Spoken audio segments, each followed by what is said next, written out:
Hemos aprendido acerca de la naturaleza espiritual de los masones y los Illuminati, y también acerca de su meta de destruir al cristianismo y las monarquías. Entonces la pregunta es, ¿con qué querían reemplazarlos? ¿Qué tipo de sociedad estaban buscando estos individuos iluminados? ¿Cuál sería su nuevo sistema en este nuevo orden mundial y secular que ellos trataban de crear? Las respuestas a estas preguntas se encuentran en los escritos del filósofo griego Platón. Sus creencias se basaban en los misterios que habían sido transmitidos desde los persas hasta el predecesor de Platón, Pitágoras. El libro más conocido de Platón se llama La República. En este y en sus otros escritos, Platón tenía mucho que decir acerca de cómo gobernar a la sociedad, y los Illuminati se inspiraron en él para su visión del nuevo orden mundial. Aquí están algunas de las ideas claves del libro. Primeramente, Platón creía que la sociedad debía ser dividida en una jerarquía de 3 niveles: la élite de los gobernantes, reyes, filósofos o protectores; los auxiliares, soldados, policías y servidores civiles para vigilar a todos; y los trabajadores, el resto de nosotros, las masas. Es más bien como un sistema de 2 clases, ya que no hay clase media. La clase media solo existe para imponer la voluntad de la clase alta sobre la clase baja.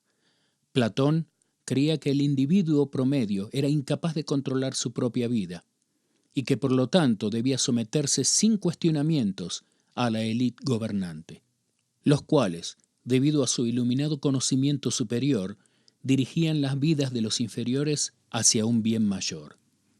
Platón escribió: incluso en las formas menores, uno debe permanecer bajo liderazgo. Por ejemplo, él debe levantarse, moverse, bañarse o consumir sus alimentos únicamente si se le dice que lo haga. En pocas palabras, él debe enseñarle a su alma, por medio del hábito, a nunca soñar en actuar de manera independiente. No se acabarán los problemas de los estados o de la misma humanidad hasta que los filósofos se conviertan en reyes en este mundo, o hasta que quienes nosotros conocemos como reyes y gobernantes verdaderamente se conviertan en filósofos y el poder político y la filosofía estén en las mismas manos. Lo que Platón describía era un estado totalitario, una dictadura socialista. Platón creía que el hombre promedio no era nada más que una bestia de trabajo de campo, hecho solamente para la esclavitud. Creía que no todos los hombres eran iguales y que solo un pequeño número de elitistas en la cúspide de la jerarquía eran los apropiados para gobernar. ¿Suena familiar? Estos elitistas eran los filósofos, los que poseían una gran capacidad de conocimiento. Para Platón, el conocimiento es lo que hace a un hombre mayor que otro. Nuevamente, necesito enfatizar que la clase media en este sistema es abolida. Hay una pequeña clase superior que gobierna y una gran clase baja subordinada, y luego un grupo de implementación como el ejército o la policía. Observemos a los economistas de hoy en día y nos daremos cuenta que la clase media es gradualmente exprimida con impuestos más altos y deudas más grandes. Los banqueros élite causaron una crisis financiera mundial, pero fueron rescatados y en un par de años estaban operando como si nada hubiera pasado, cobrando grandes bonos como siempre lo han hecho. Mientras tanto, la clase media fue puesta a cargo de la responsabilidad de pagar la deuda por medio de un enorme incremento en los impuestos.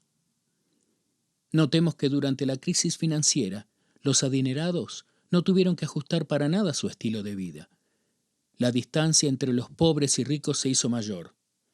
No voy a abundar más en este tema por ahora, pero es muy probable que si logran su cometido, en algún momento la clase media sea erradicada. Platón también dijo: debemos buscar al gobernante indicado en la menor cantidad de hombres posible, solo uno o dos, en cada ocasión en la que el gobierno correcto se produzca. Y estos hombres, ya sea que gobiernen a sujetos dóciles o reacios, con o sin leyes escritas, sin importar que sean ricos o pobres, deberá ejercitar su poder de acuerdo con algún arte o alguna ciencia. Y ya sea que purifiquen al Estado por el propio bien del Estado mismo, matando o desterrando a algunos de los ciudadanos, o reduciéndolos, enviándolos a colonias distantes, como un enjambre de abejas que vuela lejos de la colmena, o trayendo ciudadanos de otras partes para hacerlos crecer, siempre y cuando los gobernantes actúen de acuerdo con la ciencia y la justicia y preserven y beneficien al sistema haciéndolo mejor de lo que era. Entonces, y mientras sea posible, por tales características, ésta deberá ser declarada como la única forma justa de gobierno. Así de escalofriante. Platón creía que los que estaban en la cúspide de la jerarquía podían manipular, matar y controlar a los seres humanos mientras fuera por el bien mayor. Recordemos el mantra satánico que dice: el fin justifica los medios.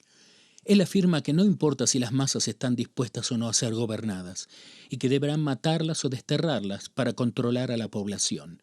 Para Platón, el individuo existe solo para el beneficio del Estado, sin tener valor intrínseco alguno por sí mismo. También sugiere que es necesario un tirano para proteger a la gente de sí misma. Aquí tenemos una afirmación clave. Los reyes filósofos deberán tomar las ciudades y el carácter de sus hombres como si fueran una pizarra escrita y borrarla completamente, lo cual no será fácil. Pero de cualquier modo sabemos que esta es la primera diferencia que tienen con respecto a los reformadores comunes, porque los no comunes se rehusarán a tomar en sus manos a un individuo o a un Estado para legislar si no lo reciben completamente en blanco o si no lo blanquean ellos mismos. En otras palabras, para que el nuevo orden se introduzca, se debe eliminar la manera antigua de hacer las cosas. Una manera de eliminar lo viejo es haciendo un lavado de cerebros a través de la propaganda, dominando el flujo de información. Platón escribió: la retórica produce persuasión para creer, no para instruir acerca de lo correcto o lo incorrecto. Y la tarea de los oradores no es el instruir a un tribunal de justicia o reuniones públicas acerca de lo que está bien y lo que está mal, sino hacerlos creer. Entonces, la idea no es decirles a las personas lo que verdaderamente está bien o mal, sino hacerlos creer algo premeditado para efectivamente manipularlos con fines específicos, lo cual es moralmente aceptable mientras que el fin lo justifique. Esto se resume en lo siguiente cuando Platón dice: la profesión de los que tienen una sabiduría mayor, los que se llaman oradores o abogados, por cuanto persuaden al hombre a través del arte que poseen, no enseñándoles, sino haciéndolos adoptar la opinión que el orador quiera. Platón elogia a los que poseen palabras suaves para persuadir y hacer que las personas se pongan de acuerdo con lo que ellos quieren. Sin embargo, uno de los obstáculos para borrar esa pizarra a la cual Platón se refiere son los padres, que al criar a sus hijos conservan el sistema de valores antiguos.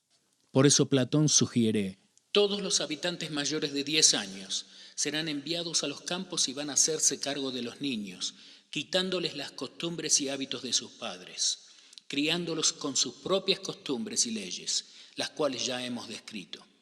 Esta es la manera más rápida y fácil en la cual la ciudad y la constitución que hemos ilustrado se puede establecer, hacer prosperar y así brindar mayores beneficios entre las personas entre las que se manifiesta. Aquí Platón sugiere que los niños deben ser separados de sus padres para que el Estado los críe, el cual los instruirá en la forma necesaria para crear un verdadero cambio. Instrucción que no será acerca de la verdad entre el bien y el mal, sino que en las ideas que sirvan para manipular sus mentes, para que crean lo que el Estado quiere que crean. Igual que con los jesuitas, los cuales fueron ordenados como militares, Platón creía que la sociedad debía tener este tipo de estructura. Observemos cuánto este pasaje refleja la filosofía jesuita. La organización militar es un tema de mucha consulta y con muchas leyes apropiadas. El principio fundamental es que nadie, hombre o mujer, se debe dejar sin control. Tampoco ninguna persona, ya sea que esté en el trabajo o en el juego, debe crecer con la costumbre de actuar por sí misma o por iniciativa propia, pero debe vivir siempre, durante guerra y durante paz, con sus ojos fijos en su capitán y siguiéndolo como su guía. Deberá ser guiada por su capitán incluso en los detalles más pequeños de sus acciones. Por ejemplo, ponerse de pie cuando se le ordene, marchar, hacer ejercicio, bañarse y comer, levantarse de noche para vigilar y enviar mensajes, y en momento de peligro esperar la señal de su capitán antes de perseguir o retirarse de sus enemigos. En pocas palabras, deberá instruir su alma en la costumbre de evitar todo pensamiento o idea de hacer cualquier cosa separada de su compañía, para que la vida de todos sea colectiva, en masas y en común, porque no hay ni habrá ninguna ley superior a esta que sea mejor o más efectiva en asegurar la seguridad y la victoria en la guerra. Esta tarea de gobernar y ser gobernado por otros se deberá practicar en paz desde una edad temprana, y la anarquía deberá ser completamente eliminada de las vidas de toda la especie humana. Las palabras de esta cita hubieran podido fácilmente haber venido de Ignacio de Loyola. Observemos cómo se le resta importancia a la individualidad, poniéndose toda la atención en la colectividad. Platón también creía que como no todos los seres humanos eran iguales, debería haber un programa de reproducción con el mejor diseño para mejorar la calidad de las especies. Solo los mejores procrearían. Los humanos, que se creía que tenían rasgos no deseados, no deberían procrear. Esto se llama eugenesia. Digamos que usted posee perros de caza y gallos de pedigrí. ¿No son acaso unos mejores que otros? Entonces, ¿usted cruza a todos indiscriminadamente o tiene cuidado de cruzar los mejores? ¿Los cruza con el más joven, con el más viejo o con los que están en óptimas condiciones? Y si no es así, ¿cree que existe la posibilidad de que sus gallos y perros de caza se degeneren? ¿Y qué ocurre con los caballos y otros animales? ¿Es diferente? Entonces, si este principio es también válido para la humanidad, ¿qué tan imprescindible es que nuestros gobernantes tengan las mejores habilidades?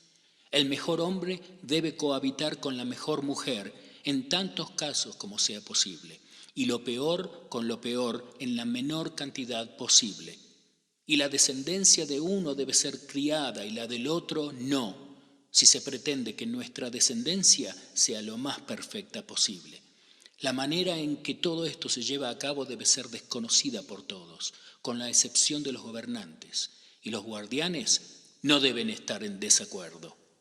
Platón incluso fue más lejos, sugiriendo que la descendencia de los humanos inferiores debe ser desechada como si fuera basura. La descendencia de los inferiores y de todos aquellos que nazcan con defectos será desechada apropiadamente y en secreto, para que nadie sepa que fue de ellos.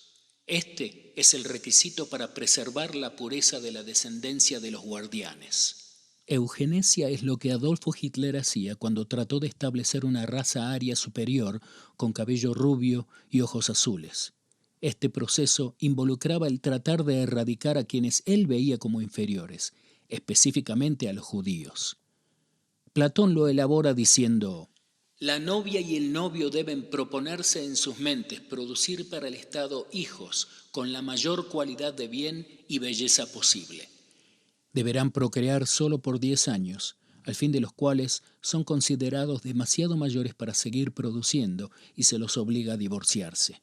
Si la pareja no está de acuerdo con esto, Platón sugiere que los guardianes, a manera de amenaza y amonestación, los detengan. Si el hombre se niega a pesar de estas amenazas, no se le permitirá asistir a las fiestas de cumpleaños de sus hijos ni a las bodas. Si se presentan estos eventos, las personas están autorizadas a castigarlo a los golpes, y lo mismo se aplica para la mujer. Platón también creía que el matrimonio y la familia deberían ser abolidos por completo, y escribió lo siguiente: todas estas mujeres deberán ser esposas en común de todos los hombres, y ninguna de ellas deberá vivir en privado con ningún hombre. Los hijos también se deberán tener en común para que ningún padre sepa quién es de su descendencia y ningún niño conozca a sus padres.